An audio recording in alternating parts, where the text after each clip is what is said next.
In this video, we are going to take word problems and solve them either using quadratic formula or pieces of the quadratic formula.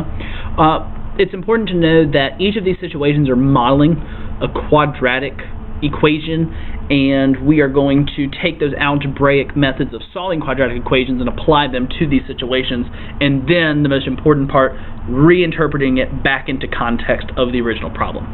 So in this first example, Jason jumped off a cliff into the ocean while vacationing with some friends. His height as a function of the time could be modeled by the function h of t equals negative 16t squared plus 16t plus 480, where t is the time in seconds and h is the height in feet.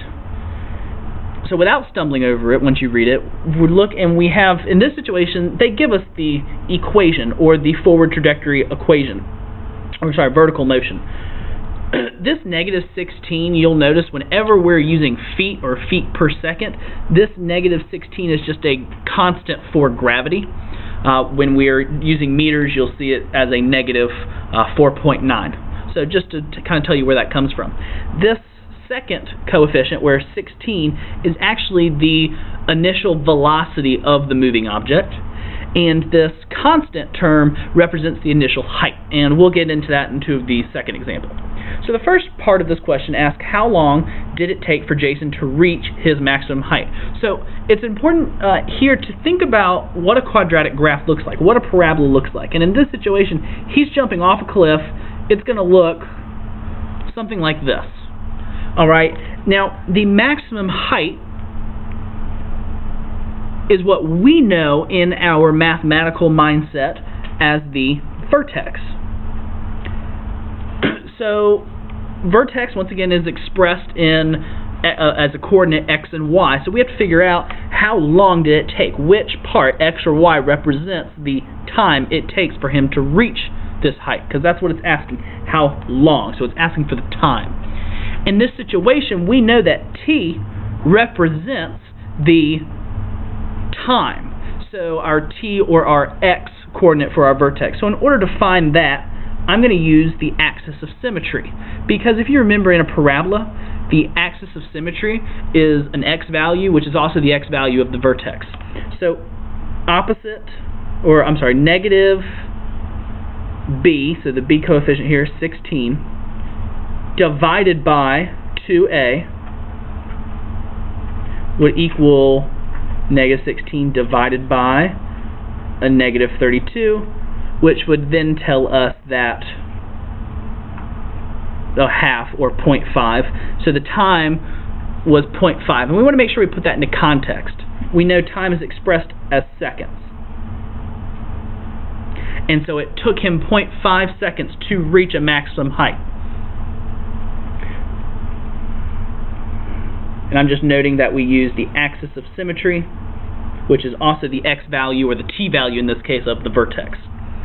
So then the next part of the question says, what was the highest point Jason reached? So the first asks, how long did it take him to reach that point? The next one is asking for the height itself. And so this equation is a height equation expressed in terms of time. So what we can do is we can use the time that we got in part A, 0.5, and sub it in for our t values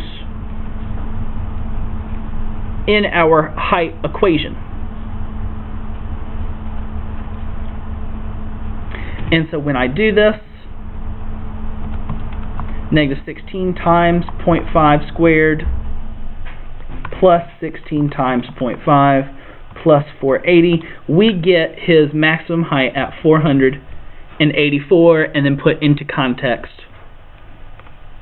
feet. Jason hit the water after how many seconds? So this part of the question is not asking for the vertex, but rather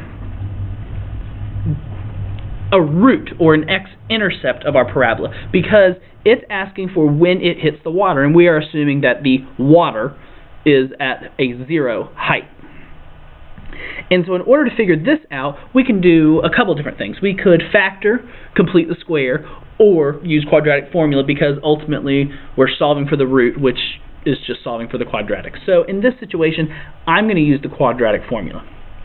And so to determine my x-intercepts, I'm going to use quadratic formula, which is opposite b plus or minus the square root of b squared minus 4ac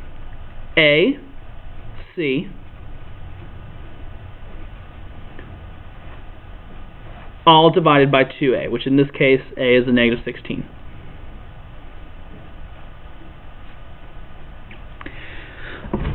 And so notice, once again, I split up this into each piece. You'll notice my axis of symmetry over here, so we know that goes to a half or 0.5.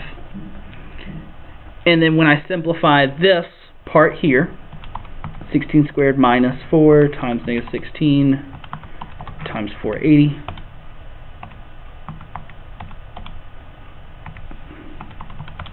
I get a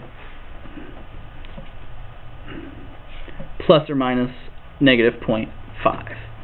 And so then when I do this, I get the roots negative 6 and actually, I'm sorry, negative 5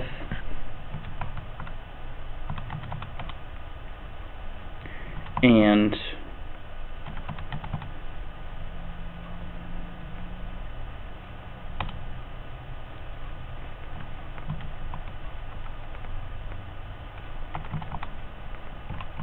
if I can calculate correctly, and 6.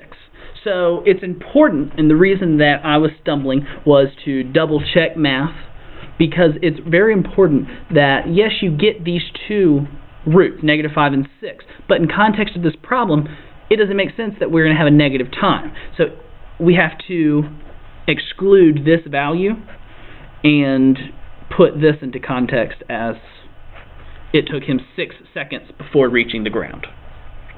So now in another example, we have a rocket is launched from atop a 101-foot cliff with an initial velocity of 116 feet squared. This one asks us to actually set up the equation. So I'm going to use a vertical motion formula, which is what I talked about in our previous example. And I'm going to substitute, instead of a value of v, I'm going to have my initial velocity, which is 116 feet per second, and then my initial height, which is 101. And after this, I have my equation for the model equation for this rocket, and it asks for me to use the quadratic formula to find out how long the rocket will take to hit the ground. So once again, we're going to say x is equal to opposite b plus or minus the square root of b squared minus 4ac all divided by 2a.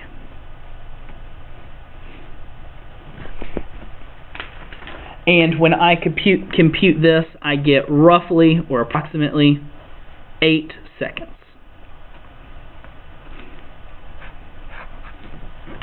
So most of this is taking a problem and taking the information of this problem and either setting up a vertical motion formula and determining what am I actually looking for. Am I looking for the vertex, or am I going to look for an intercept? Thanks for watching.